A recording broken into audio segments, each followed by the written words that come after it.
এক ব্যবসায়ী বছরের প্রথমে ব্যবসা শুরু করার 4 মাস, 6 মাস ও 8 মাস পরে আরও 3 জন অংশীদার নিলেন।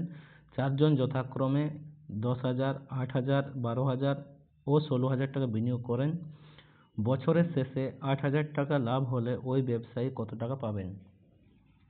4 জন বিনিয়োগ করছেন, 1:B:C:2, ঠিক আছে। তাহলে প্রথম যিনি আছেন তিনি 1,000 টাকা, 10,000 টাকা, কত 12 মাসের জন্য।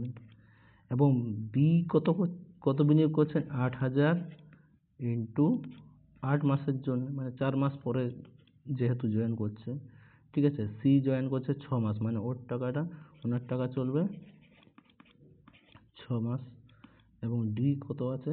16,000 টাকা। 16,000 টাকা 8 মাস পরে, মাত্র 4 মাস চলবে, ঠিক আছে। তাহলে সবগুলোর যদি 3টে করে 0 কেটে দিই,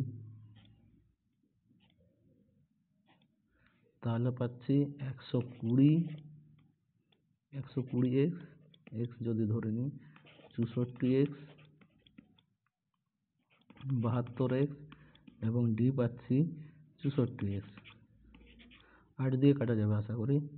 8, 15, 8 8 64, 8 9 72, আবার 8 8 64, ঠিক আছে। টোটাল যদি যোগ করি 15, 8, 9, 8 যোগ করলে টোটাল পাচ্ছি 40x, ঠিক আছে। তাহলে 40x এর মধ্যে আমার কাজ জিজ্ঞেস করছে এ কত টাকা পাবেন, মানে প্রথম যিনি ব্যবসায়ী ছিলেন তিনি কত টাকা পাবেন, ঠিক আছে। প্রথম হচ্ছে 15, তাহলে 15/40 ইন্টু যে টাকাটা লাভ হচ্ছে সেই টাকাটা হচ্ছে যে 8,000 টাকা, 2, তাহলে 15 2 3,000 টাকা। Option C right answer.